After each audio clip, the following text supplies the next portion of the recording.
তোমরা কেমন আছো? আশা করি তোমরা খুব ভালো আছো। আমিও খুব ভালো আছি। আজকে তোমাদের আমি মোমোর চাটনি করে দেখাচ্ছি। দেখো বন্ধুরা, দুটো টমেটো নিয়ে নিয়েছি, আর 6-7-8টার মতো শুকনো লঙ্কা নিয়েছি, রসুন নিয়েছি, আর ওইদিকে একটা কড়ার মধ্যে গরম জল বসিয়ে দিয়েছি।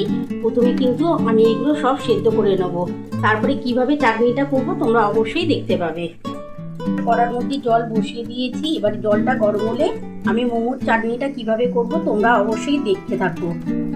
আমার গরম হয়ে গেছে, আমি টমেটো দুটো দিয়ে দিচ্ছি।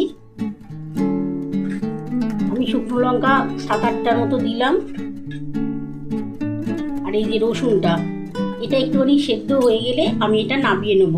তারপরে কিভাবে মোমোর চাটনিটা করব তোমরা অবশ্যই দেখতে পাবে। করার জন্য দেখো, আমি টমেটো, শুকনো লঙ্কা আর রসুন কিন্তু সেদ্ধ করে নিয়েছি। এবার এটা কিন্তু আমি একটু হালকা করে বেটে নেব। আমি প্রথমে কিন্তু টমেটোর খোসাটা তুলে ফেলে দেবো, তারপরে কিন্তু বেটে নিচ্ছি। তারপরে কিভাবে চাটনিটা করবো তোমরা অবশ্যই ফলো করো। বন্ধুরা দেখো, আমি কিন্তু এই যে টমেটোর ছালটা আগে তুলে ফেলে দিচ্ছি, তারপর কিন্তু আমি বেটে নেব।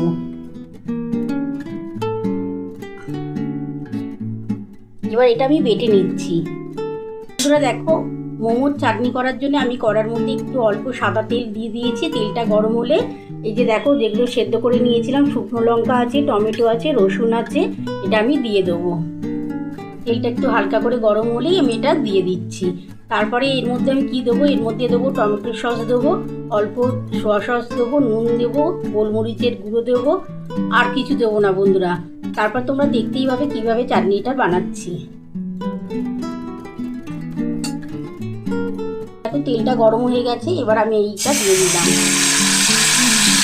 এর মধ্যে একটু সামান্য জল দিয়ে আমি ঢেলে দিচ্ছি।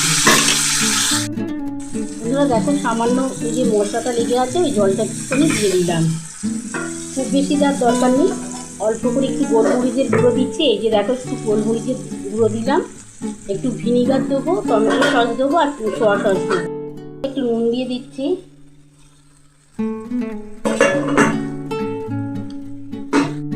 টমেটো সস দিয়ে দিলাম,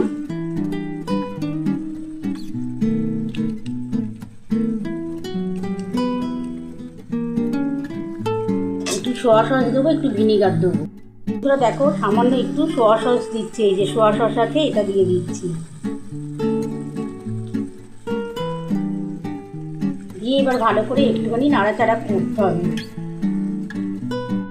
অল্প একটু ভিনিগার দিচ্ছি, এই যে বন্ধুরা দেখো, খুবই সামান্য কিন্তু ভিনিগার দিচ্ছি,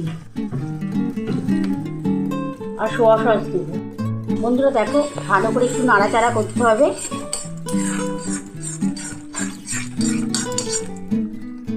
বন্ধুরা দেখো, কালারটা কত সুন্দর হয়েছে। দেখো, মোমোর চাটনি পুরো পারফেক্ট। দেখো কালারটা।